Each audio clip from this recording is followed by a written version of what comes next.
doing well and managing to reach very early in the morning. हाँ? So आप में से कितने लोग ट्रैवल करके आते हैं दूर से, हॉस्टल आइड नहीं है? अक्सर लोग. Okay, good. इस वक्त रश होता है ज़्यादा? क्या क्या सूरत हाल होती है? सर हम लोग रिंग रोड से आते हैं तो वहाँ नहीं होता है. सही सही. और स्मॉग का क्या होता है वहाँ? कम हो गया. ठीक है, धुंध नहीं होती है? नहीं. अच्छा, very good.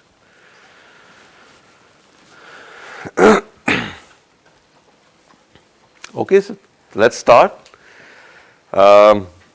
Welcome to lecture 12, and we are discussing the chemistry of natural waters. This chemistry can be broadly divided into three kind of reactions. The very first is the redox type of reactions. Okay.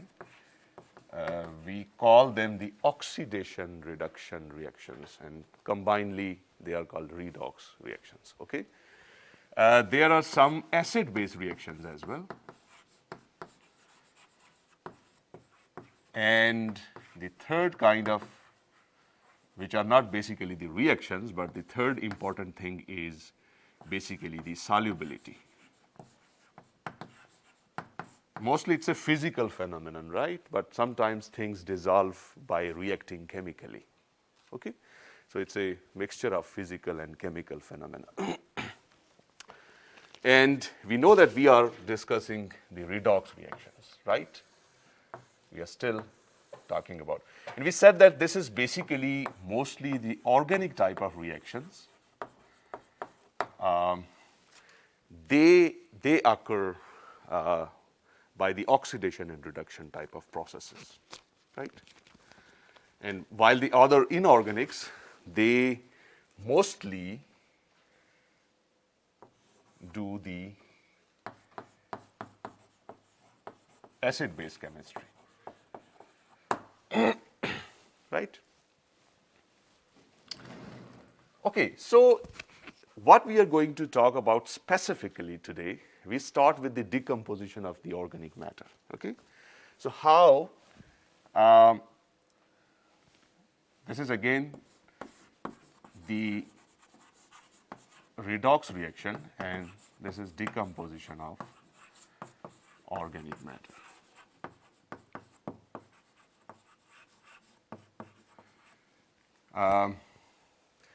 We did talk about it in the biological oxygen demand. We said that there's a dissolved oxygen, and that can be utilized by organic matter, by bacteria and other microorganisms, and they decompose into CO2 and H2O, right? ये हमने देखा. But what if there isn't any oxygen available? You know, we use specific terms, aerobic and anaerobic, right? Aerobic exercise भी होती है, right? जब आप cycling कर रहे हैं और इस तरह की चीज़ें. So aerobic means where there is oxygen available, okay, and aerobic is the absence of oxygen. So this is specifically, so let's say this is a lake, right? और एक लेक के अंदर ये सिचुएशन होती है कि surface water is, you know, there is a sun here, or because of the shining of sun, you know, there are rays that are, you know, interacting with the surface water warms up, और you know कि उसकी density कम होती है, you know, floats at the surface. और इसकी वजह से ये होता है कि जो cold water है that stays, you know, deep near the bottom, और there's a kind of stratification, layers बन जाती है, ठीक है? कोल्ड वाटर की अलग लेयर है and the hot water is. तो ये जो अपर लेयर है, इसे किसी भी लेक के अंदर इसे हम एपिलिमियम कहते हैं, ठीक है? So this is basically, technically this is epilimnion, okay? And epilymnium is basically, you know, it's a surface water, so it can exchange gases with the atmosphere, right?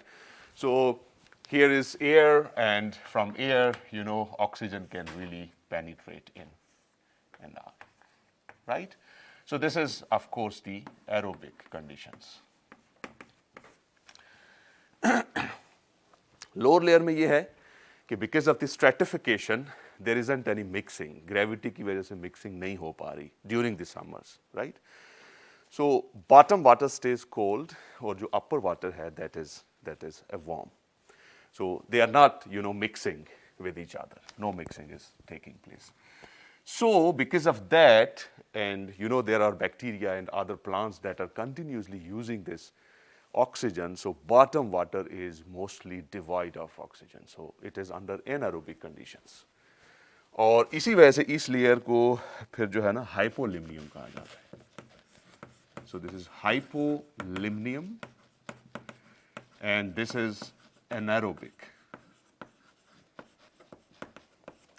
And this is why if we just talk about various carbon species or sulfur species that are present in water, they are different in their nature, in their chemical nature. For example, here compounds are in their oxidized forms.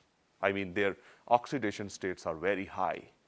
While in the lower layer in hypolimnium, the compounds which are present there, they are in highly reduced form, right? Because oxygen enough is not available. This is the anaerobic condition. For example, let me give you some examples of the compound. For example, we have CO2 here, and you know that in CO2 this is 4 oxidation state. We have carbonic acid, which is H2CO3. Again, this is 4 oxidation state of carbon, sorry, oxidation number या भी कह सकते हैं हम इसे. R, hydrogen carbonate या bicarbonate कहा जाता है. They are dissolved form of, this is negatively charged, और इसमें भी आप देखेंगे कि carbon is +4. So carbon is, and there are some metals present, और metals भी अगर हैं तो for example iron है तो iron is in +3 oxidation state. Iron originates from various minerals, ores, ठीक है? वो इस तरह से आता है. हम इसकी डिटेल देखेंगे. So what is the condition in hypolimnium? Hypolimnium में आप देखें कार्बन के कंपाउंड हैं, but they are present as methane. और मेथेन में आप देखें कि this is -4, ठीक है? ऑक्सीडेशन नंबर इसका -4 है. If we talk about sulfur, sulphur में हाइड्रोजन सल्फाइड है और हाइड्रोजन सल्फाइड में this is -2. अच्छा, ये एक थोड़ी सी कन्फ्यूजन है कि यहाँ पे ये sometimes you can confuse them with the charges, जैसा कि इसके ऊपर -1 चार्ज है. सो हम ऐसा कर लेते हैं कि इसको माइनस और यूं करके रोमन्स में लिख लेते हैं, ठीक है? और ये -2 हो गया ऐसे. And another species is nitrogen containing species है, मसलन NH3 है. अब NH3 में नाइट्रोजन इज -3 और इसी तरह से NH4 है, अमोनियम जिसे हम कहते हैं, और इसमें भी ये -3 में ही होता है. मेटल की बात की जाए तो iron will be in +2 oxidation state. So आप देख सकते हैं कि they are highly reduced forms.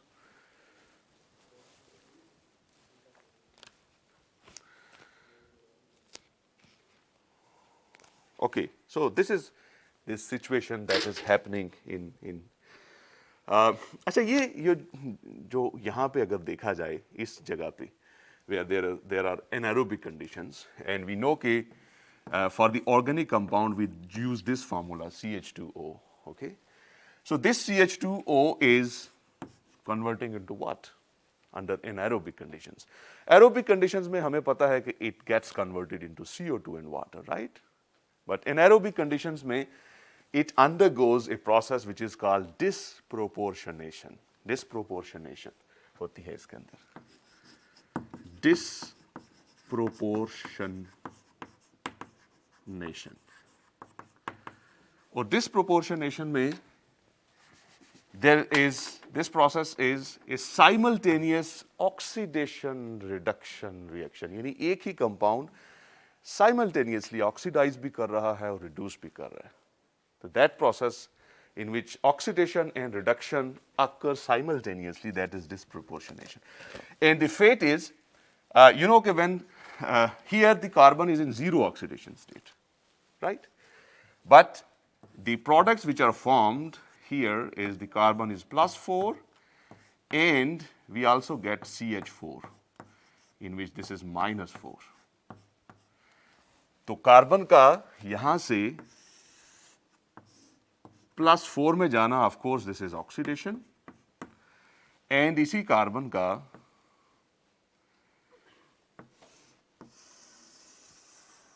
-4 में जाना, दिस इज रिडक्शन।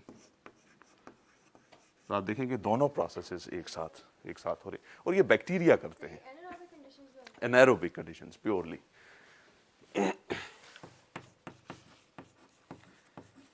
और ये कौन करता है? ये बैक्टीरिया लगे हुए हैं सारे, और ये प्रोसेसेस यहां हो रहे हैं deep down in the lakes. ठीक है,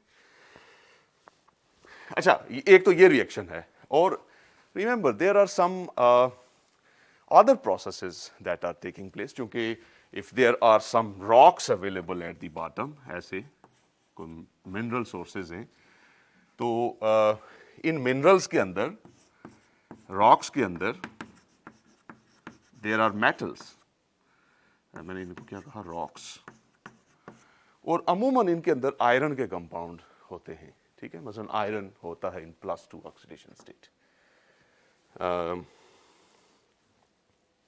सॉरी आयरन +3 ऑक्सीडेशन स्टेट में होता है। तो it takes up electron and gets converted to +3। Iron in +3 state, आपने जंग देखा होगा, rust, this is a typical example of iron in +3 oxidation state. Brown colour everywhere, is it soluble in water, rust? No. So iron 3 complexes compounds are insoluble, and because of this anaerobic condition, they are converted to their soluble forms. तो इसका मतलब है कि जो iron की minerals हैं, they are getting dissolved. अब ऐसा water which is rich in iron 2, सर्दियों में ये चीजें शिफ्ट हो जाएंगी, राइट? जो ही वेदर कोल्ड होगा, surface water because of the cold weather, temperatures are down, वो कूल होना शुरू हो जाएगा। कूल होने के बाद because of the gravity it will settle down, और बॉटम से जो थोड़ा रिलेटिवली हायर टेम्परेचर पे वाटर है, दैट विल राइज अप। तो ग्रेविटी की वजह से मिक्सिंग शुरू हो जाती है। ठीक है, तो ये जो सरफेस वाटर अब आया है जिसमें आयरन 2 था, तो आयरन 2 वापस जाके फिर आयरन 3 में कन्वर्ट हो जाएगा। कहाँ पे हमने लिखा था, ये देखें सरफेस पे जाके, और इसी वजह से आप देखेंगे कि जंग बनना शुरू हो जाएगा वाटर के अंदर। ठीक है, इनसॉल्युबल फॉर्म वाटर की इस तरह से शुरू हो जाएगी। So this was about some decomposition, के डिकम्पोजिशन के बाद इसमें क्या क्या फेट हो रही है, एरोबिक कंडीशंस और एनारोबिक कंडीशंस के अंदर ये क्या चीजें हो रही है। So let's talk about some of the sulfur compounds that are present in waters, in natural waters. We are not going to talk about them in detail, but let's mention them कि किस तरह के compounds होते हैं। So the next is the sulfur compounds.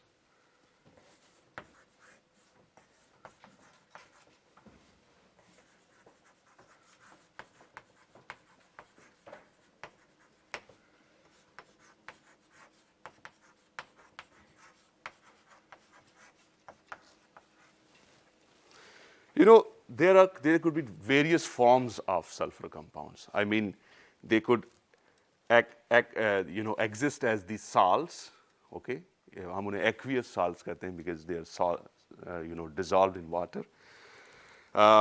There are some compounds which are in gaseous phase.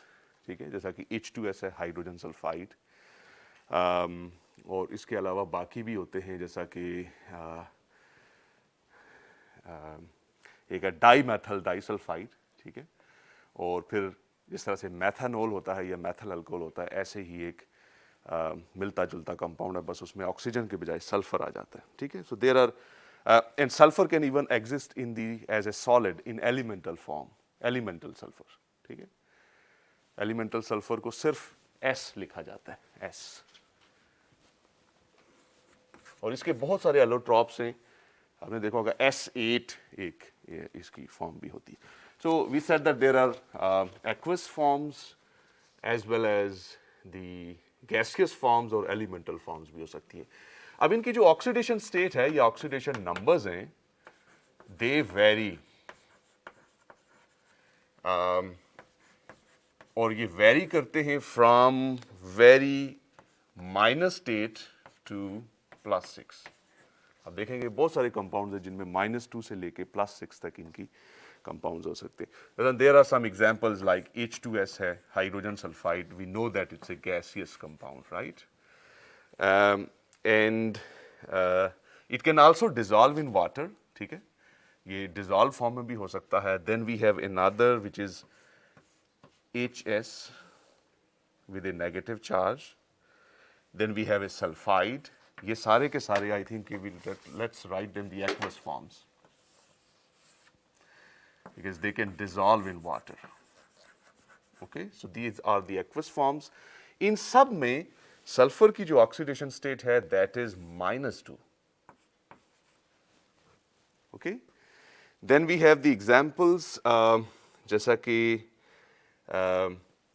S with a 2 negative charge, S2 with a 2 negative charge, यहाँ पे sulphur की जो ऑक्सीडेशन स्टेट है वो -1 है। जैसा कि आपने देखा होगा आयरन पायराइट FeS2 में इसकी ये ऑक्सीडेशन स्टेट होती है, जिसे हम आयरन पायराइट या फूल्स गोल्ड कहते हैं, ठीक है। वी हैव एन एग्जाम्पल जिसमें एलिमेंटल फॉर्म है इसकी,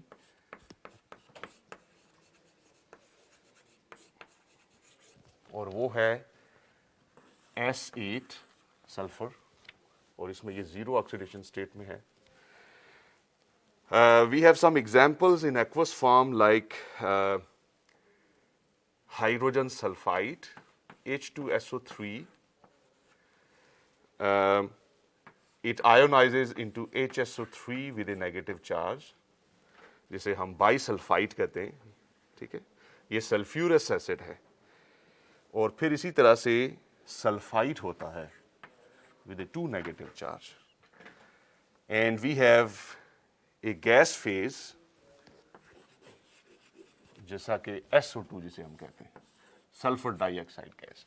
इन सब के अंदर इसकी ऑक्सीडेशन स्टेट +4 है। Sulphurous acid, ferrous acid, when it ionizes it gives 1 proton and converts to bisulfide।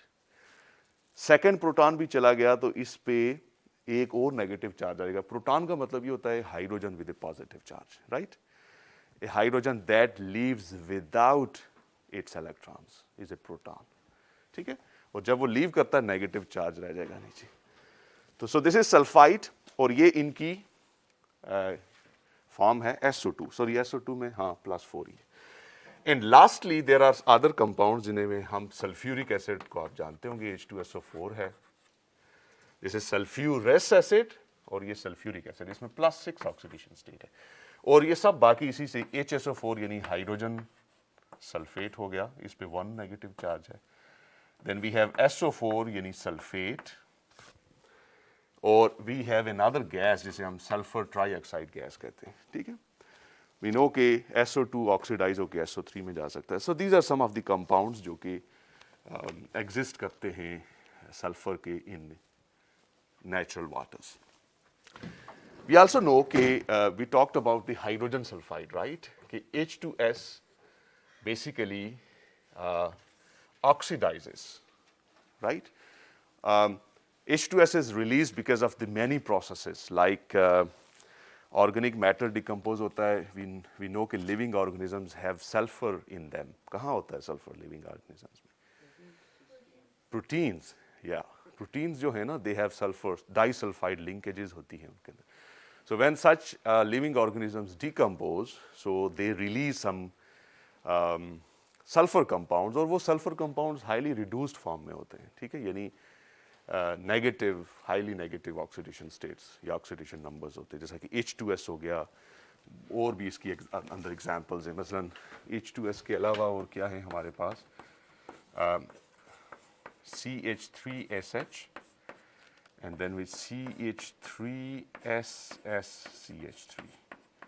So these are the some of the compounds जो कि ऑर्गेनिक मैटर की डिकम्पोजिशन से बनते हैं, and they are really have very unpleasant smell, तो ये जो बाहर हमारा नाला है ना, उसकी अनप्लेजेंट स्मेल की reason, these are the major 3 compounds, sulphur containing gases.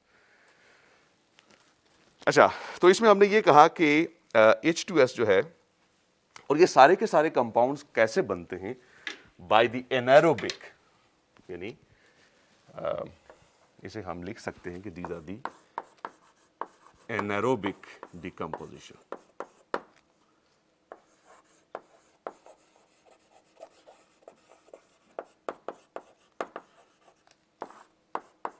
ये कंपाउंड्स निकलते हैं सारे के सारे। अब आप ये कह रहे होंगे कि हाउ इट कम के there are anaerobic conditions, because you know नाला है ये, it is directly in contact with the air, so how come it's anaerobic conditions, और highly reduced form of the compound, sulfur compounds are being formed. Yeah. Exactly. अब देखें ना उसका वो तो it's not a pure liquid anymore, it's a semi solid, और वो इतना उसके अंदर ऑर्गेनिक मैटर है कि although it is in contact with the air, उसके अंदर जो एयर डिजॉल्व हो रही है, the organic compounds in it are far far far high, ठीक है, और उनकी एक्टिविटी, उनकी डिकम्पोजिशन से ऑक्सीजन डेफिशिएंसी, एनारोबिक कंडीशंस है उसके अंदर, ठीक है। सो टिपिकली हाइड्रोजन सल्फाइड हमने देखा था कि दैट कैन ऑक्सीडाइज, ओके, मतलब बहुत सारे जो कंपाउंड्स रिलीज हो रहे हैं, they can further oxidise in air, और ये जब ऑक्सीडाइज होते हैं तो they are converted into H2SO4. Basically there are many, this is their end fate, यानी H2S का -2 स्टेट से ये -2 स्टेट है, और यहाँ पे ये कितना होता है +6। आप देख सकते हैं कि ये ऑक्सीडाइज हो रहा है हाईली, और हाईली ऑक्सीड सल्फेट के बाद इसकी फर्दर ऑक्सीडेशन नहीं हो सकती, दैट्स द एंड प्रोडक्ट।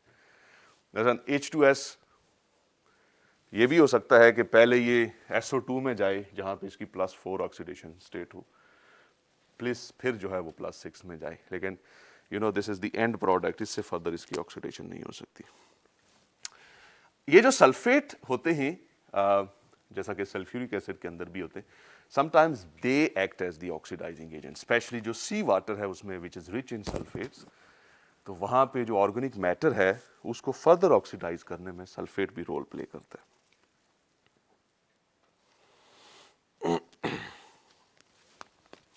और उसको हम यूं लिख सकते हैं कि it is the SO4 with the 2 negative charge, this is sulfate, and that gets converted to sulfur where this is 0 oxidation state, और यहाँ पे इसकी +6 oxidation state। अच्छा, ये चार्जेस के साथ इसको कंफ्यूज ना करें, इसलिए I am just removing it. So these are basically the anaerobic bacteria, they use sulfate as the oxygen source and do the oxidation of several organic compounds, ठीक है। इसका जो रिएक्शन है हम इसको स्प्लिट करके लिख सकते हैं into various forms. For example this is only one part, sulphate S में जा रहा है, can we balance it, balance और कंप्लीट कर सकते हैं इसे, since this is a process, so we need to balance oxygen, right. तो क्या कर सकते हैं, 4 वाटर मॉलिक्यूल्स ऐड कर देते हैं इसके अंदर, और फिर 8 प्रोटॉन ऐड करने पड़ेंगे,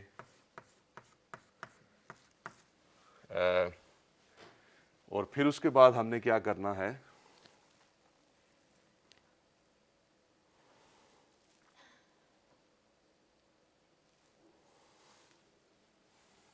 what next?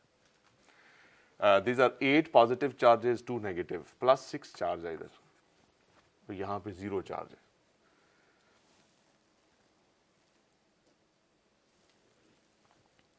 अच्छा, ये कौन सा रिएक्शन हो रहा था, +6 से 0 में जाना, it's a reduction. So we know कि इलेक्ट्रॉन्स आर द रिएक्टेंट्स, ठीक है, तो 6 इलेक्ट्रॉन्स ऐड कर दें यहाँ, वी आर बैलेंस्ड। या So how do you know कि बैलेंस करने के लिए हम वाटर मॉलिक्यूल्स डालेंगे? This is the rule, right. I strongly recommend कि आप जो रिडॉक्स इक्वेशंस को बैलेंस करना है, दैट्स ए फ्रेशमैन केमिस्ट्री, या ए लेवल केमिस्ट्री है, लेकिन जाहिर बात है इट्स ए लॉन्ग, मतलब पुरानी बात है, आप जाहिर बात आप भूल चुके होंगे. That's why I keep doing that. Instead of writing the whole reaction I split oxidised form और रिड्यूस्ड फॉर्म, और फिर उसके बाद खुद करते हैं इसे ताकि आपको रिफ्रेश होता रहे. ठीक है, आप अपने तौर पे हाउ बैलेंस रिडॉक्स इक्वेशंस और बैलेंस उसको रिफ्रेश कर लें. आई थिंक जो हमारी बुक है उसके एंड में मेथड दिए हुए हैं, या आप you can use any online resources. Chemistry Libre texts वो जो है ना, that's a very good source जहाँ से आप अपना जो नॉलेज है उसको रिफ्रेश कर सकते हैं. बैलेंस करें और केमिस्ट्री लिबरे टेक्स्ट जो है ना वहाँ से देख लें. जी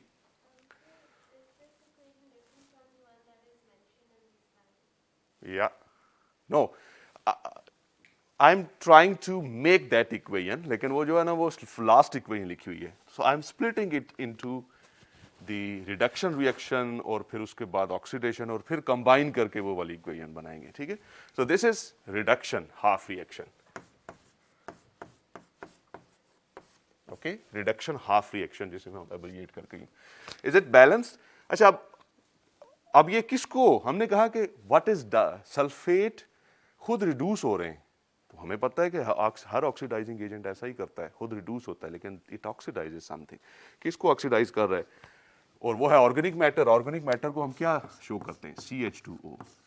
और ऑर्गेनिक मैटर किस में जा रहा है फिर? CO2 के अंदर. ठीक है, CO2 के अंदर. और इसमें हम देख सकते हैं कि there is zero oxidation state, और यहां पे अब इसकी ऑक्सीडेशन स्टेट है 4. Increase in oxidation number is of. Balance कर सकते हैं हम इसे. Add 2 water molecules as per the rule. ठीक है, और नो नहीं, मैंने सो देयर इज 2 ऑक्सीजन, यहां पे 1 ऑक्सीजन है, इस साइड पे वाटर ऐड होना चाहिए. What next? क्या करें अब? 4 प्रोटॉन, चूंकि इस साइड पे 4 हैं. What next? 0 charge, 4 positive charges. अब ये है कि this is the oxidation half reaction.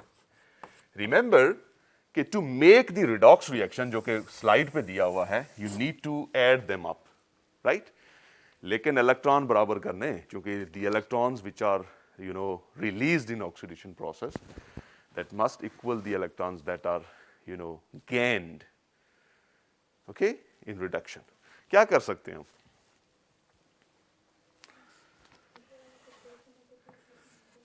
इसको हम 6 से मल्टीप्लाई कर दें और इसको 4 से मल्टीप्लाई कर दें. जब आप ऐसा करेंगे तो 32 प्रोटॉन आ गए यहाँ पे और 4 सल्फेट आ गए, 24 इलेक्ट्रॉन आ गए, राइट? हम ऐसा करते हैं कि साथ इनको कंबाइन भी करते जाते हैं. 6 वाटर और 6, थोड़ा सा छोटा हो गया इसलिए मैं इसको दोबारा लिखता हूं. 6 वाटर प्लस 6 CH2O, राइट? कोई रिएक्टेंट रह तो नहीं गया. S कितना हो गया? 4 4 16 water plus 6 CO2 plus 24 proton और प्लस 24 इलेक्ट्रॉन. अच्छा, अब बड़े आराम से हम इसे ये कर सकते हैं कि they are cancelled out, right? और क्या चीजें हम इधर 6 वाटर मॉलिक्यूल हैं और इधर 16 वाटर मॉलिक्यूल हैं, इनका डिफरेंस लें तो क्या बचेगा? 10 water molecule on this side, 24 proton हैं और 32 प्रोटॉन हैं. क्या डिफरेंस आता है इनका? है 8 प्रोटॉन इस साइड पे, राइट?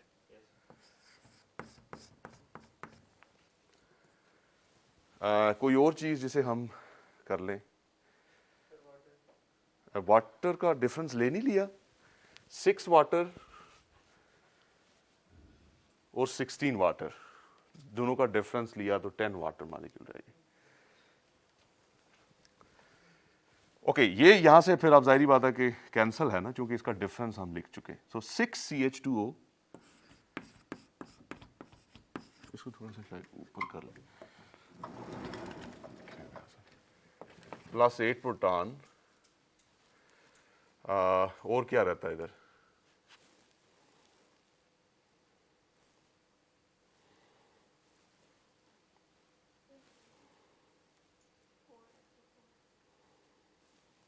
SO4 कितने हैं, 4, और प्रोडक्ट में 4 sulphur plus 10H2O plus 6CO2, बाकी तो कोई नहीं रहता, राइट। और अब इसको हम देख रहे हैं कि it's not in the simplest form, right, we can further divide it by 2, क्योंकि बैलेंस केमिकल इक्वेशन का रूल ये है कि आपके पास सिंपलेस्ट फॉर्म होनी चाहिए उसकी, जो कि अभी तक हमें नजर नहीं आ रही। So why not divided by 2, 3CH2O plus 4 proton plus SO4, इस पे 2 negative charge, 2 sulphur plus 5 water plus 3CO2। I think ये मेंशन होगी स्लाइड के ऊपर, right, is this right form? हाँ, तो जाहिर बात है कि हमने क्या किया, इसको तोड़ा है, हमें नहीं पता था कि ये क्या है, खुद से बना ली इक्वेशन, जो कि रिडॉक्स इक्वेशन है। क्या कहते हैं हम इसे, this is the final equation, और हम इसे कहते हैं कि this is the redox reaction, यानी this is the oxidation reduction reaction, किसका, where sulphate oxidizes the organic matter with the help of bacteria. ये बैक्टीरिया काम करते हैं सारे का सारा। अच्छा, अब आप देखेंगे बैक्टीरिया के काम की वजह से क्या होगा, एलिमेंटल सल्फर डिपॉजिट होना शुरू हो जाएगा, राइट, ऐसे पानी के अंदर एलिमेंटल सल्फर होगा। तो बाज़ औक़ात वाटर के एनालिसिस से हम बहुत सारी केमिस्ट्री समझ लेते हैं कि उसके अंदर क्या चल रहा है, ठीक है। If we understand कि what chemical reactions are happening in water, that is the first step towards the purification, ठीक है। तो प्योरिफिकेशन करने के लिए पहले हमें समझना पड़ेगा कि इसी तरह से इस वाटर का जो कि हमारे बाहर है, we should test it for the presence of various compounds in it। उन कंपाउंड से हमें केमिस्ट्री देखनी चाहिए कि क्या प्रोसेसेस क्या चल रहे हैं इसके अंदर। जब हमें वो पता चल जाएगा तो we can then think of the solutions के क्या क्या सॉल्यूशंस हमारे पास अवेलेबल है। इसमें कोई question?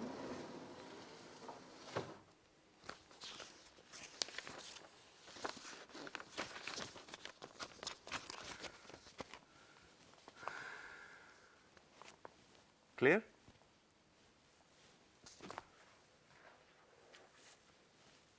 Okay, if there isn't any question, so let's move. अगला जो हम टॉपिक करने जा रहे हैं उसे मैं ज़रा क्विकली करता हूं, जो कि इसी तरह के प्रोसेस उसमें रिपीट होंगे। आई मीन कि we are going to make the redox equations, ठीक है। उनको मेमोराइज नहीं करना, बल्कि उनको बनाना है खुद से बैलेंस फॉर्म में, कंप्लीट फॉर्म में। And this topic is the acid mine drainage।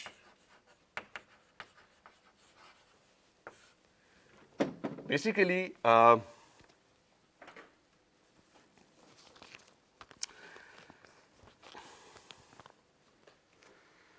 इसको मैं यूं बता देता हूं आपको।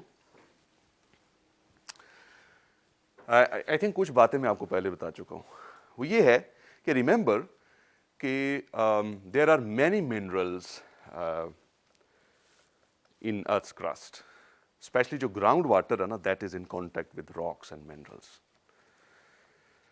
इसी वजह से आप देखेंगे कि the area where we live, Himalaya, जिसमें इंडिया का कुछ हिस्सा भी आता है, पाकिस्तान भी आता है, इवन बांग्लादेश भी आता है। तो हमारे वाटर्स में, नेचुरल वाटर्स में बहुत सारे ऐसी मेटल्स हैं जो कि सिर्फ और सिर्फ जियोग्राफी की वजह से आ रही हैं, जैसा कि arsenic. Arsenic is a huge issue. ये कल I think there was a news in Sindh, Hyderabad या कहाँ पे कि we have some councils, Pakistan council for research in water resources, PCRWR जिसे हम कहते हैं। वो क्या करती है कि दे टेस्ट वाटर, वो बॉटल्ड वाटर को भी टेस्ट करते हैं कि क्या वो अकॉर्डिंग टू द स्टैंडर्ड्स है या नहीं, उसके अंदर क्या। तो they tested some different waters, bottled water, और उसमें हैवी मेटल्स थी, specially arsenic, very high concentrations. There are many research कि भाई आपका पूरा जो इंडस बेसन है, इसके साथ साथ जहाँ पे भी आप जाते हैं, जितने भी ड्रिंकिंग वाटर है, यानी जो आपका ग्राउंड वाटर है, that is contaminated, highly contaminated with arsenic. और वो क्यों हो रहा है, हम देख रहे हैं कि this is because of some chemical reactions जो रिलीज करते हैं मेटल्स को इनटू द नेचुरल वाटर्स। अब ये है कि ये इसमें, this is not because of the anthropogenic, हमारी एक्टिविटीज की वजह से नहीं है, इट्स ए नेचुरल गिफ्ट, ठीक है, बिकॉज ऑफ आवर जियोग्राफी। वजह यह है कि आवर जियोलॉजी इस तरह की है कि we have plenty of arsenic minerals earth crust के अंदर पहले से ही, और वाटर जब उसके ऊपर सीप करता है, मूव करता है, तो it dissolves many metals in it because of the chemical reactions. So इसी तरह की जो रॉक्स हैं उनमें एक जो आयरन का मिनरल है वो बड़ा एक्सक्लूसिवली हमें नजर आता है, जिसे हम आयरन पायराइट कहते हैं, ठीक है।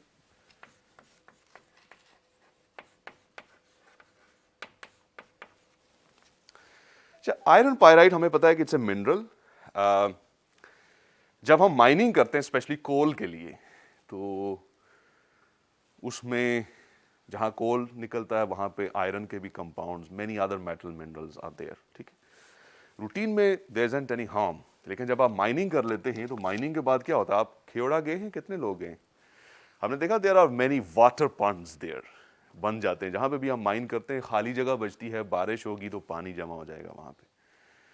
तो अब इस तरह की जगहों पे जहां पे मिनरल्स और rocks are now in contact with water, there is some bacterial activity, और उस बैक्टीरियल एक्टिविटी की वजह से the otherwise insoluble forms of minerals get dissolved in water. और अब ये है कि अमूमन FeS2 या आयरन पायराइट या फूल्स gold, it's not something that easily dissolves in water, ठीक है, ये ऐसा नहीं होता, it's an insoluble component of the underground rocks. लेकिन जब ये एक्सपोज होता है वाटर में, तो what happens, this is S2 with A -2 charge, नहीं इसमें -2 नहीं है, या इट्स ए -2, सल्फर की ऑक्सीडेशन स्टेट -1 है, चार्ज ओवरऑल इस पे माइनस। अच्छा, ये क्या हो जाता है कि basically it gets converted to sulphate. बस आपने ये याद रखना है कि ये किस से किस में जा रहा है। हाउ कम, ये कैसे हो सकता है, इसको हम बैलेंस करके देखते हैं। This is basically an oxidation process, यानी when it comes in contact with water it gets oxidized, और ऑक्सीडेशन अगर हो रही है तो we need to complete and balance this reaction. How come we can do that? कोई एक volunteer है जो क्विकली जाए और बैलेंस करके आ जाए इसे? आप ट्राई करना चाहेंगे? वेट, अच्छा, इसमें रिमेंबर साला सबसे पहला step, balance non oxygen and hydrogen compounds. Hydrogen और ऑक्सीजन को छोड़ के अगर कोई और एलिमेंट है तो सबसे पहले उसे बैलेंस करें, फिर आप ऑक्सीजन पे, हाइड्रोजन पे और चार्ज पे आते हैं। Remember this is -1 here sulphur, और वहां पे प्लस कितना है, 6 है, एग्जैक्टली। सो ऑक्सीडेशन नंबर बढ़ रहा है, oxidation process is there.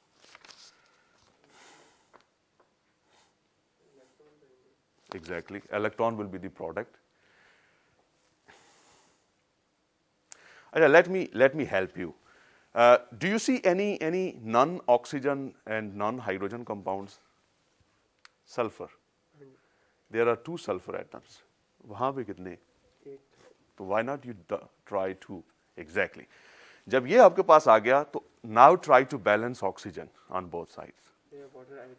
Exactly. जबरदस्त. How many water molecules? जबरदस्त. Now you need to balance hydrogens. जबरदस्त. अब आप इलेक्ट्रॉन डालेंगे और कितने इलेक्ट्रॉन डालेंगे वो चार्ज देखिए. What is the charge? Total -2 charges are there on left hand side. वहां पे 8 पॉजिटिव और 2 नेगेटिव चार्जेस हैं, यानी +6 चार्ज है. इधर -2 है, उधर +6 है. मैं ठीक बता रहा हूँ, -2 है और उधर सॉरी यहाँ पे देखें, दीज आर 2, सो -4 और +8 +4.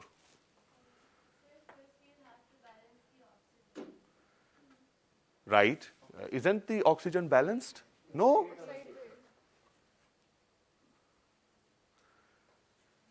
Okay. Now hydrogens disturb हो गई हैं. हाँ. Now charge.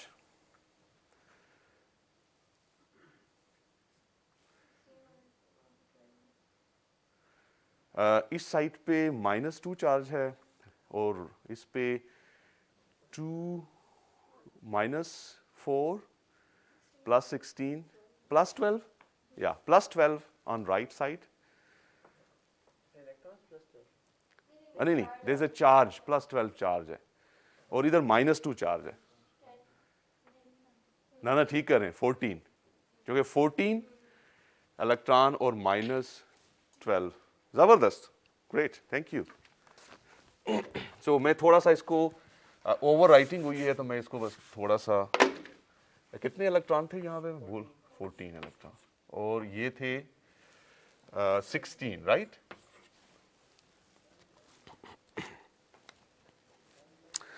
So this is oxidation basically. अच्छा, अगर इसकी ऑक्सीडेशन हो रही है तो रिडक्शन किसकी हो रही है? रिडक्शन हो रही है, रिमेंबर कि oxygen is basically the oxidising agent here, O2, and then its own fate is कि ये वाटर में कन्वर्ट हो रहा है. ऑक्सीजन जब रिड्यूस होता है तो वाटर बनता है.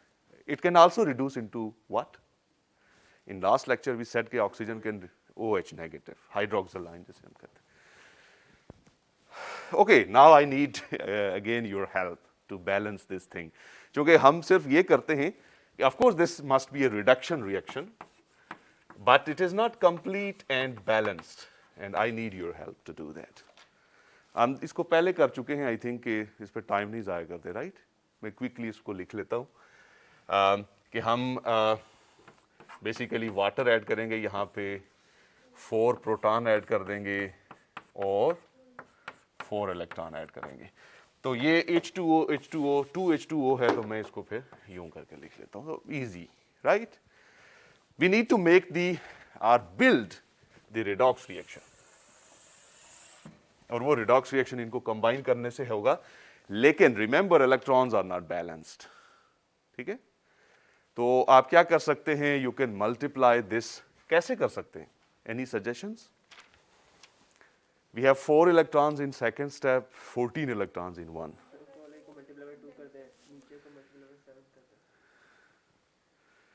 हाँ, that's a good trick. Short हो जाएगा, है ना?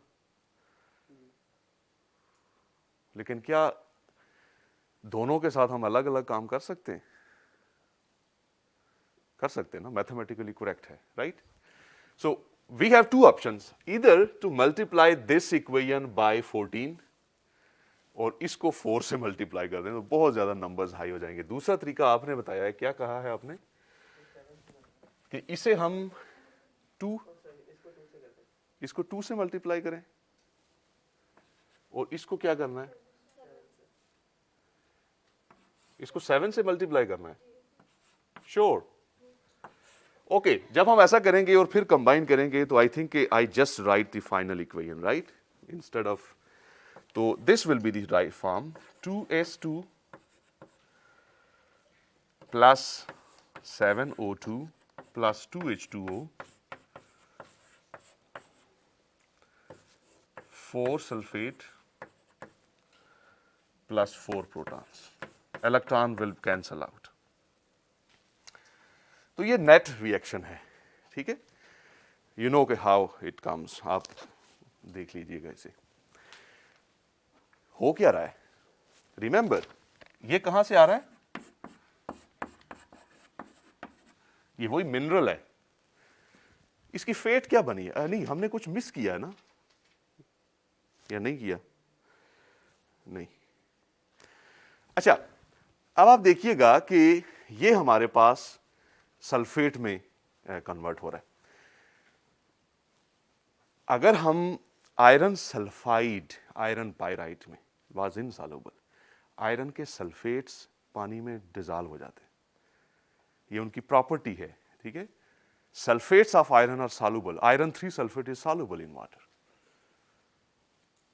अब आप देखें इस रिडॉक्स रिएक्शन की वजह से एक इनसॉल्युबल मिनरल पानी में डिजॉल्व होना शुरू हो गई है।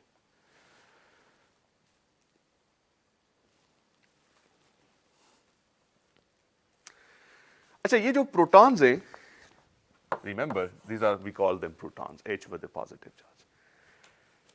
ये कुछ साइड रिएक्शंस में भी पार्टिसिपेट करते हैं। मसलन what they can do, they can oxidise iron 2 to iron 3, ठीक है। और उस रिएक्शन को हम यहां पे लिख लेते हैं कि व्हेन आयरन 2 प्रोटॉन्स के साथ और ऑक्सीजन के साथ रिएक्ट करता है तो आयरन 3 बन जाता है।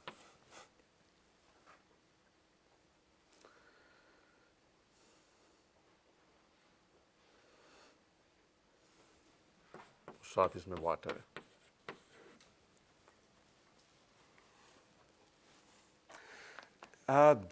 दिस इज अगेन ए पूरे का पूरा रिडॉक्स रिएक्शन है।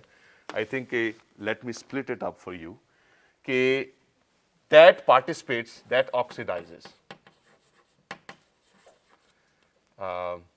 ऑक्सीडाइजेस आयरन 2, ठीक है। क्या कहते हैं कि मैं फाइनल इक्वेशन लिख दूं, वुड दैट बी फाइन आपके लिए, या अगेन उसको स्प्लिट करके ऑक्सीडेशन लिखें, फिर रिडक्शन लिखें और फिर रिडॉक्स लिखें?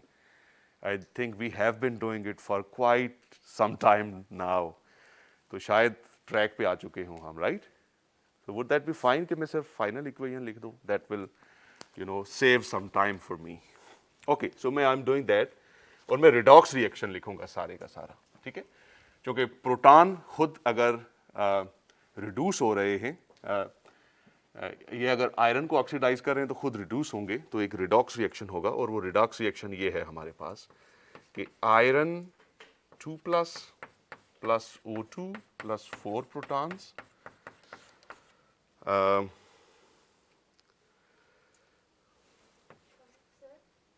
या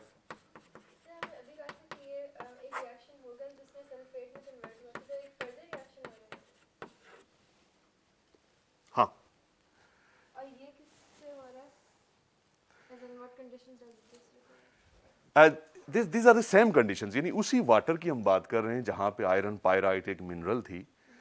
उसमें हमने कहा कि because of the redox reaction iron pyrite sulphate में कन्वर्ट हो गया, आयरन सल्फेट में कन्वर्ट हो गया, ठीक है। अच्छा, हम इसे अगर यूं कहते हैं ना, FeS2 पे हमने कहा था इसके कि इसके ऊपर 2 नेगेटिव चार्ज है, तो यहां पे आयरन की ऑक्सीडेशन स्टेट क्या है? +2, राइट।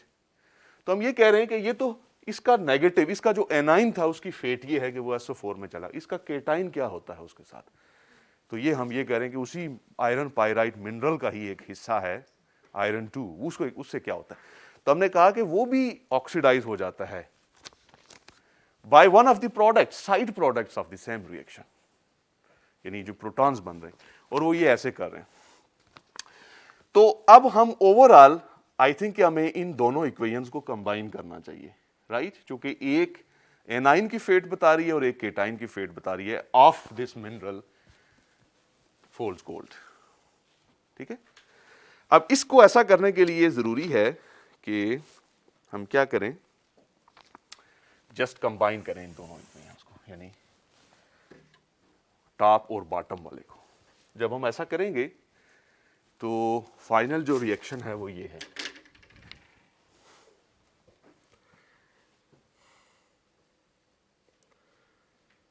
अच्छा, इन दोनों को, ये आयरन है, S2 है, तो अलग अलग भी लिख सकते हैं, हम इन्हें कंबाइन करके भी लिख सकते हैं कि FeS2 हमारे पास 4 है,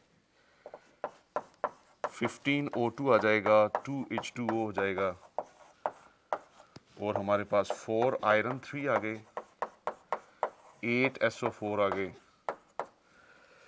और प्लस 4 प्रोटॉन आ गए।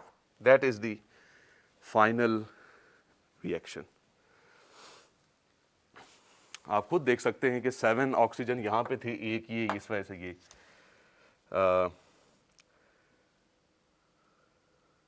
Is that correct?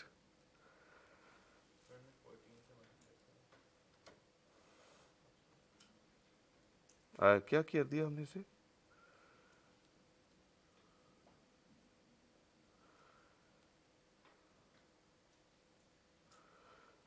अच्छा, इसको हमने 2 से मल्टीप्लाई करना है। 4 वाटर इधर हैं,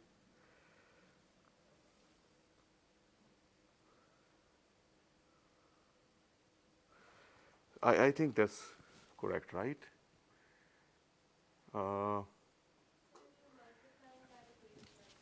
हाँ, इसको 2 से मल्टीप्लाई किया हुआ है। और ऐसा क्यों कर रहे हैं?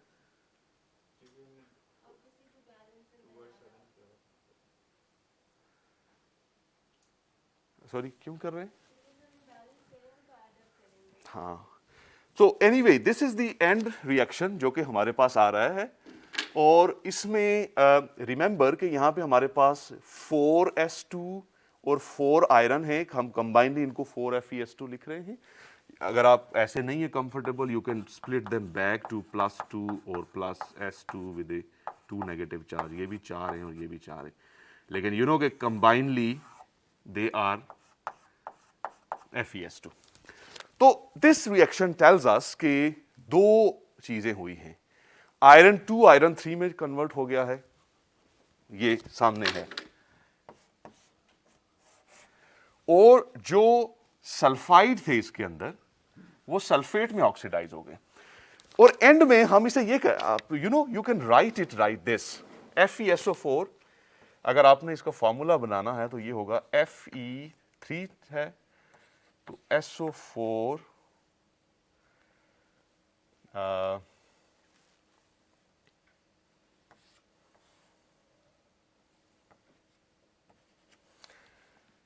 ये आयरन सल्फेट, आयरन 3 सल्फेट है, और हमने कहा कि ये आयरन 3 सल्फेट वो एंड प्रोडक्ट है जो कि आयरन पायराइट यानी FeS2 से बना है, and it is soluble in water. और this is how many things जो है ना, जो मिनरल्स हैं वो डिजॉल्व होती हैं। तो that was just an example. तो इसी बुनियाद पे हम कहते हैं कि जब हम माइनिंग करते हैं और माइनिंग के बाद बहुत अरसे तक अनयूज्ड या अबेंडन्ड किस्म की माइंस पड़ी होती हैं, तो उसके अंदर बहुत सारे बैक्टीरियल एक्शंस की वजह से, रिडॉक्स रिएक्शन की वजह से मिनरल्स लीच करना शुरू कर देती हैं, विच मीन्स कि their insoluble form get converted into soluble form.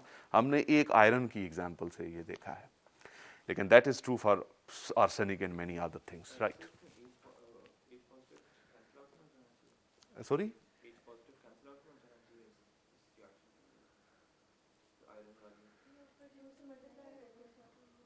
यहाँ 2 से मल्टीप्लाई हो गया था, हाँ 8 है यहाँ पे, तो 8 की वजह से ये रह जाते हैं, हाँ सारे कैंसल आउट नहीं होते। आप इसको स्प्लिट करके ना, जैसे हम करते हैं स्टेप वाइज करेंगे तो दैट इज इजी। हमने एंड में शुरू में किया है, लेकिन एंड में हमने सिर्फ रिडॉक्स रिएक्शंस लिखे हैं, जिसकी वजह से that was a big quick.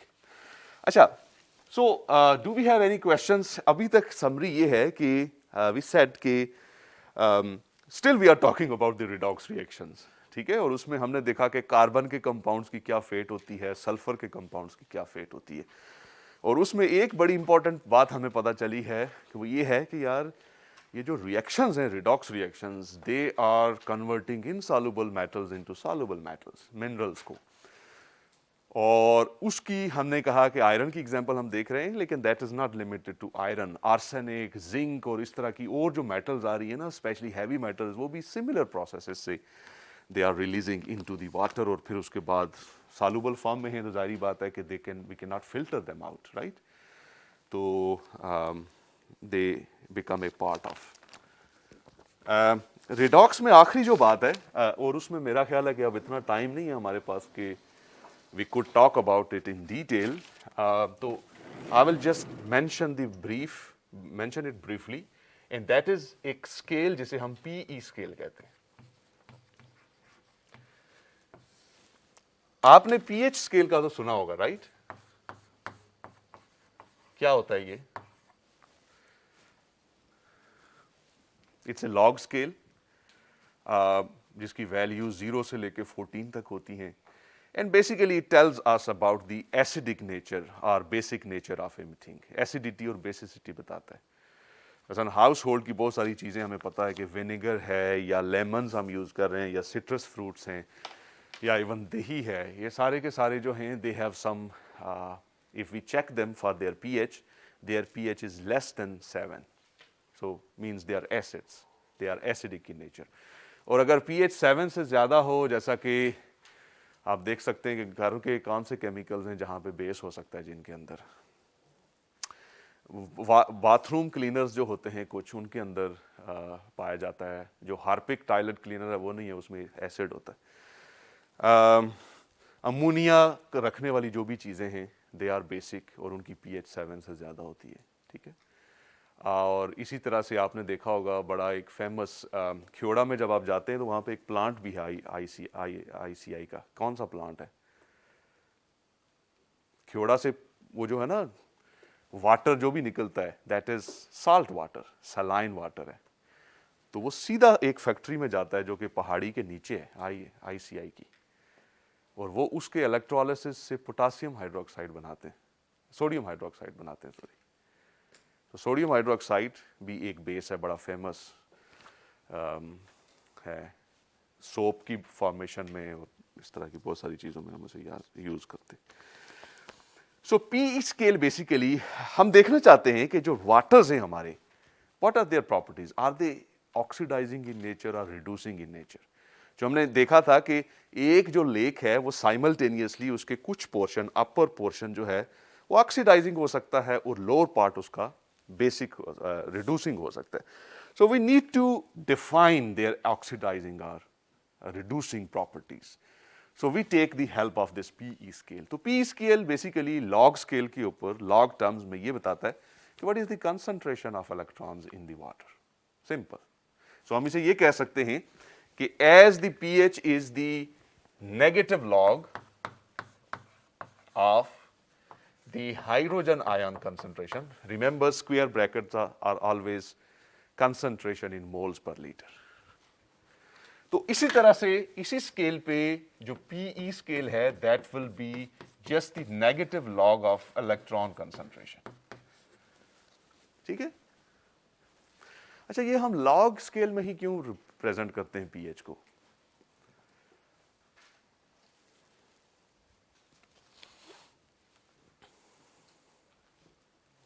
और उसी रूल को हम इधर भी अप्लाई कर सकते हैं। आप जरा सोचिएगा इसके ऊपर कि why we need to take the logs, ठीक है, इसका क्या फायदा हो सकता है। ओके, अब हमें यह पता चला कि अगर हमारे पास एक स्केल है तो क्या मतलब क्या होगा।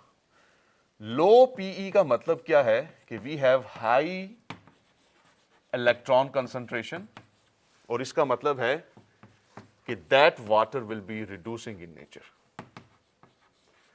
और वाइस वर्सा, ठीक है। इसका मतलब है कि हाई अगर PE वैल्यू है तो इसका मतलब है कि उसमें हमेशा उल्टा होता है ना, ऐसे ही है कि अगर आपके पास pH 1 है या 2 है, ठीक है, जो टॉयलेट क्लीनर की pH इतनी होती है, तो क्यों ऐसा है? इसका मतलब है कि उसमें बहुत ज़्यादा प्रोटॉन्स हैं, ठीक है। तो लॉग स्केल पे ये उल्टा हो जाता है। तो यहां पे भी ये है कि लो PE की वैल्यू का मतलब हाई इलेक्ट्रॉन कंसंट्रेशन और रिड्यूसिंग होगा। अच्छा, इसको हम जरा एक एग्जाम्पल से देख लेते हैं। अच्छा, एक बड़ी जरूरी चीज है, वो ये है कि हमें अभी तक एहसास हो चुका होगा कि there are many redox reactions that occur simultaneously in water। और अमूमन ये रिएक्शन जो है रिवर्सिबल रिएक्शंस होते हैं, और इसका मतलब है कि दे अटेन इक्विलिब्रियम, यानी जिस रेट से प्रोडक्ट्स बन रहे हैं रिएक्टेंट्स में वापस कन्वर्ट होते रहते हैं, राइट, इक्विलिब्रिया हो जाते हैं। इसका मतलब है कि एक ही वक्त में there are several equilibria that are present, or established in water. तो इलेक्ट्रॉन की कंसंट्रेशन कौन सा रिएक्शन डिसाइड करेगा? क्योंकि हर रिएक्शन के अंदर, हर रिडॉक्स रिएक्शन के अंदर इलेक्ट्रॉन यूज हो रहे हैं या प्रोड्यूस हो रहे हैं ऑक्सीडेशन की सूरत में, या कंज्यूम हो रहे हैं रिडक्शन की सूरत में। तो विच रिएक्शन विल, आपका क्या ख्याल है कौन सा रिएक्शन डिसाइड करेगा? आसान सी बात, इसमें हम ये देख सकते हैं कि द रिएक्शन दैट डोमिनेट्स, जो भी रिएक्शन डोमिनेट कर रहा है उस वाटर को, उस वाटर के अंदर, of course there are many, लेकिन कोई एक जो है वो उसकी डोमिनेंस ज्यादा होगी। तो अमूमन ये जो ऑक्सीजन की डिसोल्यूशन है, that is a dominant reaction in several cases, जो कि हम पहले भी देख चुके हैं। और वो होता ये है कि ऑक्सीजन का किस में कन्वर्ट होना? वाटर में कन्वर्ट होना। That is a dominant reaction, and sometimes that is the sole reaction that decides कि whether our water will be oxidizing in nature और रिड्यूसिंग इन नेचर, यानी उसकी पीई वैल्यू क्या होगी, वो यही रिएक्शन डिसाइड करता है। अब हम इसको इतनी दफा लिख चुके हैं कि इसको बैलेंस करने की मेरा ख्याल है कि हमें नॉर्मली हम ये करते होते हैं कि वी ऐड, ये 2 हो जाता है, और फिर हम यहाँ पे कहते हैं कि वी हैव 4 प्रोटॉन्स और वी हैव 4 इलेक्ट्रॉन्स। अच्छा, लेकिन एक कन्वेंशन हम ऐसी करते हैं कि अगर हम इसको इस तरह से बैलेंस करें कि इसमें एक इलेक्ट्रॉन रह जाए, यानी 1 इलेक्ट्रॉन रिडक्शन हो, ये 1 इलेक्ट्रॉन रिडक्शन, तो मैथमेटिकली चीजें सिंप्लीफाई हो जाती हैं। हम बहुत सारी इक्वेशंस जैसा कि नर्न्स्ट इक्वेशन और बाकी सारी इक्वेशंस इस पे आसानी से लगा देंगे। तो याद रखें, पी स्केल में हम बैलेंस्ड केमिकल इक्वेशन को सिंप्लीफाई करते हैं in a way that it is a 1 electron reduction. How can we convert it into a 1 electron reduction?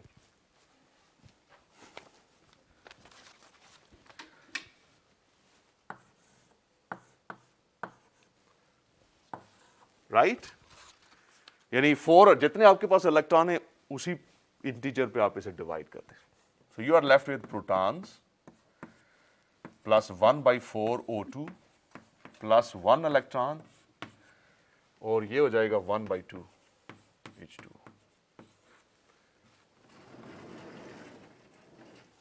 अब हम इस पे एक इक्वेशन रखते हैं जिसे हम कहते हैं नर्न्स्ट इक्वेशन। आप में से कितने लोगों को ये नाम सुना सुनाया लगता है, या आपको पता है कि what this equation is? You still remember Nernst equation? नहीं? अच्छा, नर्न्स्ट इक्वेशन बेसिकली ये है कि ये रिडॉक्स रिएक्शंस जब भी हम देखते हैं उसमें आती है, it gives you an idea कि व्हाट इज द रिलेशनशिप। देखें, जब भी इलेक्ट्रॉन ट्रांसफर प्रोसेसेस होते हैं, इलेक्ट्रिकल इंजीनियर बैठे हुए हैं यहाँ पे कोई? Any electrical engineering? हाँ, यहाँ पे यू नो कि जब भी इलेक्ट्रॉन ट्रांसफर प्रोसेसेस होते हैं, there is charge separation, there is the development of potential, electric potential develop होता है। तो उस इलेक्ट्रिक पोटेंशियल को हम मेजर कर सकते हैं और उसको रिलेट कर सकते हैं with the concentration of various reactants and products. तो नर्न्स्ट इक्वेशन आपको ये बताती है कि एक सेल पोटेंशियल का, जो कि रिडॉक्स रिएक्शन की वजह से प्रोड्यूस हो रहा है, उसका और कंसंट्रेशन का आपस में क्या ताल्लुक है। ठीक है, तो वो बड़ी सिंपल सी इक्वेशन होती है। वो ये है कि लेट्स से कि हमारे पास अगर इस तरह से है कि we have a reactant, B के बी हमारे पास है, सी है और डी है। यहां पे जो small A B C D है, you know they tell you the number of moles, और capital A B C D are just the reactants and products. तो इसके लिए जो सेल पोटेंशियल होता है उसे हम कहते हैं ई।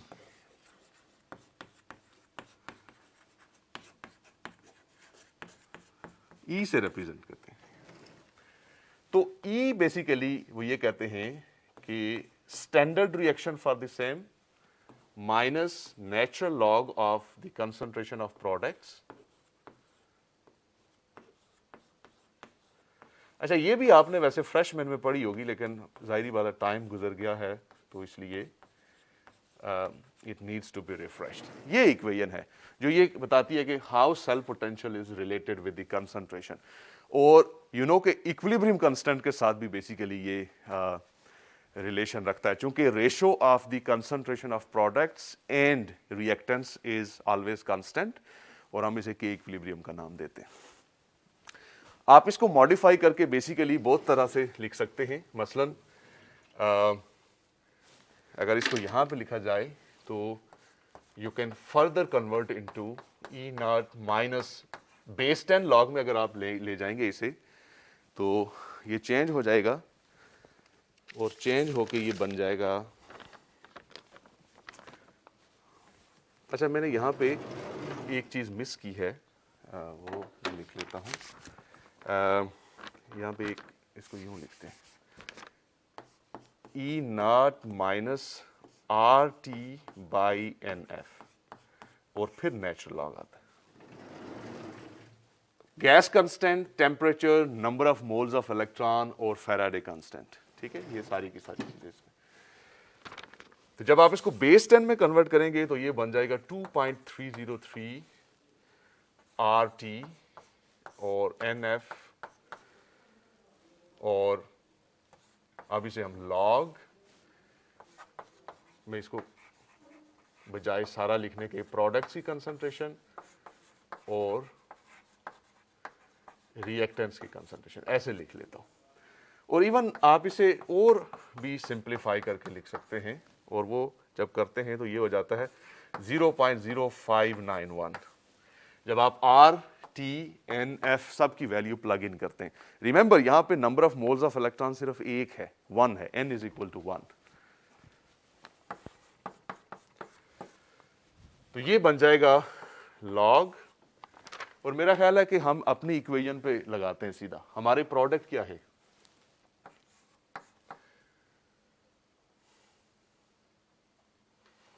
अच्छा रिमेंबर कि जो हमारी इक्वेशन होती है ना, अगर हम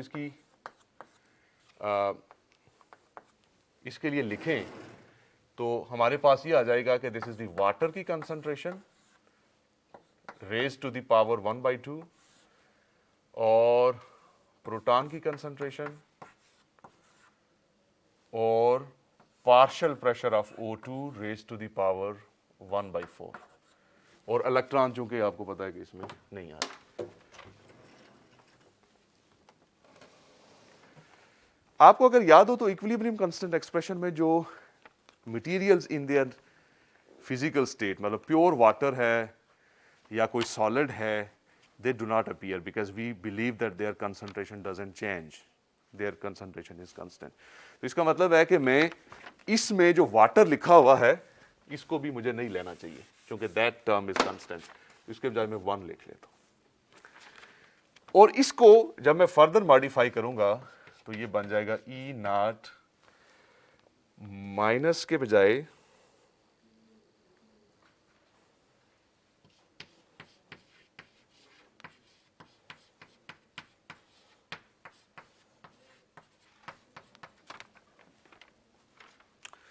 कोई मसला तो नहीं है इसके अंदर, राइट?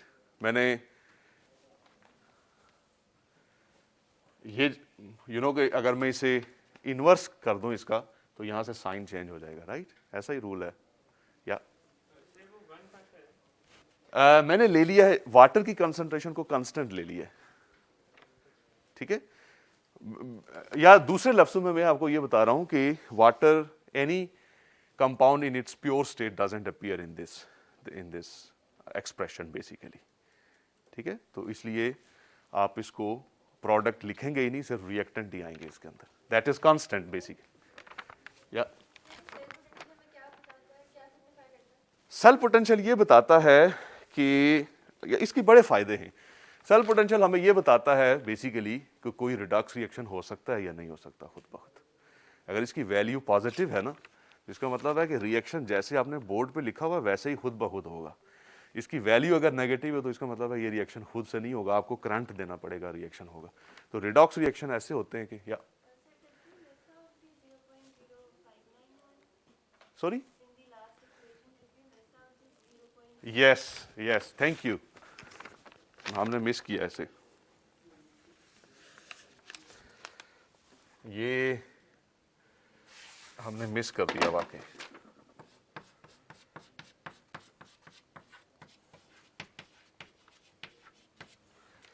अच्छा, अब आप देखें कि इस टर्म को मैं अगर इन सबको 0.0591 पे डिवाइड कर दूं,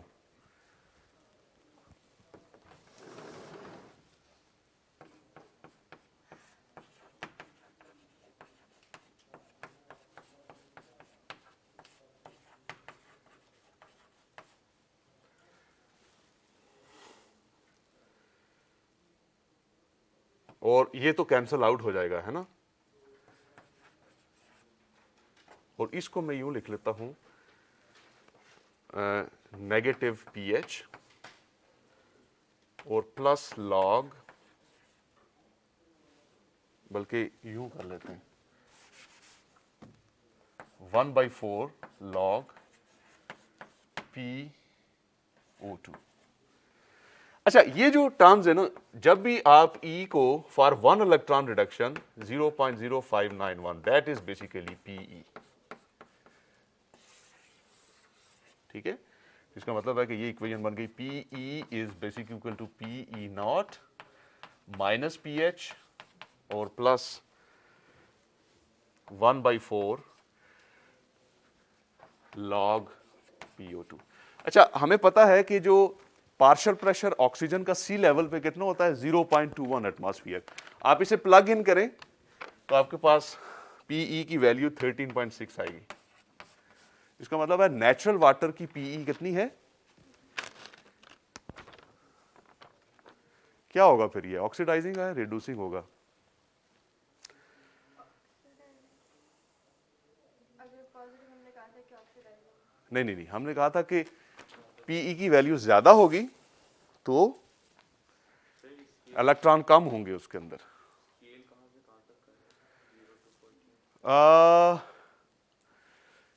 इसमें स्केल बड़ा वेरी करता है, 0 से 14 तक नहीं है। आप देखेंगे कि इसमें बहुत काफी रेंज है, मतलब स्पेसिफाइड रेंज नहीं है। Sometimes we do have values in negative और समटाइम्स सेवरल 100 नेगेटिव वैल्यू भी आती है, पॉजिटिव में भी है। तो कोई स्पेसिफिक जी, ये ऑक्सीडाइजिंग है, ठीक है, ये ऑक्सीडाइजिंग इसलिए है कि हमने कहा था कि ऑक्सीडाइजिंग कब होगा, जब आपके पास वैल्यू PE की क्या होगी, ज्यादा होगी, ठीक है। तो वी थोड़ा सा प्रॉब्लम्स करेंगे तो आपको पता चलेगा कि sometimes we have several 100 negative terms में सेवरल 100 नेगेटिव्स भी होता है, तो उसकी निस्बत ये काफ़ी है। मैं आज आपको LMS पे कुछ क्वेश्चंस ड्रॉप करूंगा, क्योंकि आपने देखा कि इसमें काफ़ी सारी चीज़ें ऐसी हैं कि जो हमने इधर की हैं, I think we need to practise them. मसलन न्यूट्रल वाटर की PE तो हमने फाइंड की है, लेकिन क्या व्हाट इफ के that is you know at a certain partial pressure, और इसमें बहुत सारी वैल्यूज इसमें ऐसी हैं कि जो स्टैंडर्ड कंडीशंस की हमने यूज की हुई। When we change the condition how PE value changes, ठीक है। तो एक आध प्रॉब्लम वो दे दूंगा, एक कोई और। आप में से किसी ने पूछा नहीं है कि E with A not what is that, और इसकी वैल्यू हमने कैसे पुट की है इसके अंदर। रिमेंबर कि this is under standard conditions, यानी जब आपके पास कंसंट्रेशन 1 होती है STP स्टैंडर्ड टेम्परेचर, और वो इसी रिएक्शन के लिए, इस रिएक्शन के लिए जो E की वैल्यू होती है E0, हम इन्हें कहते हैं स्टैंडर्ड रिडक्शन पोटेंशियल्स। ये 1.23 वोल्ट है। हमें कैसे पता चला, टेबल्स हैं सारे के सारे, स्टैंडर्ड रिडक्शन पोटेंशियल्स कहते हैं उनको, E0। तो ये टेबल्स दिए होते हैं, आप इनको सर्च कर सकते हैं कि वाटर के लिए, यानी ऑक्सीजन की रिडक्शन का जो रिएक्शन है इसके लिए E की वैल्यू क्या है। और जाहिर बात है हमने उसको फिर 0.0591 पे डिवाइड कर दिया है, तो बाकी सारा सिंपल है इसके अंदर। So this is the end. और भी इसके अंदर काफ़ी सारी चीज़ें हैं, लेकिन redox reactions are now complete. एक लेक्चर में हम एसिड बेस केमिस्ट्री पढ़ के तो then we will move to the purification techniques. ठीक है कि हम पहले पॉल्यूटेंट्स की थोड़ी सी बात करेंगे, वो सारे के सारे जारी बात है इन्हीं रिएक्शन से हम एक्सप्लेन करेंगे कि हाउ दे आर। कुछ का हमें अभी आइडिया हो गया है, रस्ट का, कुछ मिनरल्स का। ठीक है, so I will see you next week, right. Again मैंने बताया कि असाइनमेंट के सिलसिले में अगर आपके कोई क्वेश्चंस हैं, क्वेरीज हैं, तो you can drop me an email, और जूम पे हम अपॉइंटमेंट सेट कर सकते हैं। ठीक है, any time on your availability.